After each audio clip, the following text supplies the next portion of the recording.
You die and reincarnate into the same life every single time. I died for the 57th time yesterday. Stroke, age 83, painless compared to some of the others. And just like the previous 56 times, I opened my eyes to the sound of my mother's screams as she pushed me into existence on June 17, 1984. Same hospital. Same doctor with a mustache like a caterpillar.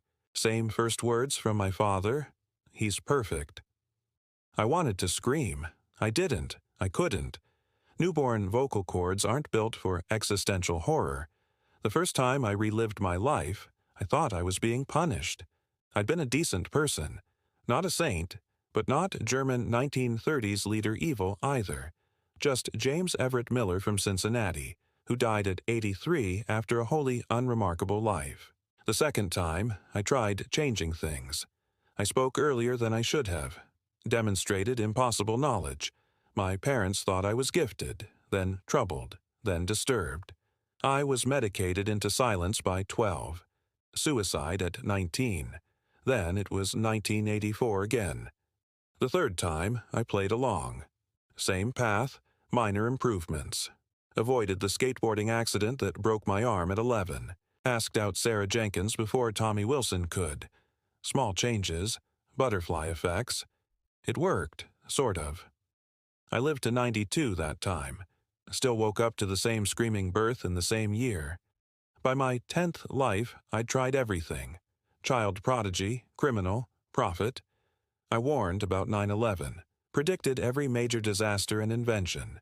Sometimes I was celebrated, sometimes institutionalized. Once I was studied by the government until I died at 42. Nothing freed me from the loop. By my 20th life, I had perfected being James Miller. I could navigate my life with surgical precision, avoiding every mistake, seizing every opportunity. I became rich, famous, influential, cured diseases decades early by quietly funding the right research.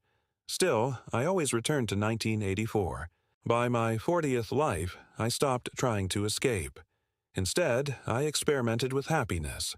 What combination of choices would make this life fulfilling? I tried every career, loved every type of person, lived in 43 different countries. None of it mattered. June 17, 1984. Always came again. This life, my 58th, began like all the others. Crying nurses, my father's tears of joy, but something's different now. As I lay in the hospital bassinet, I noticed the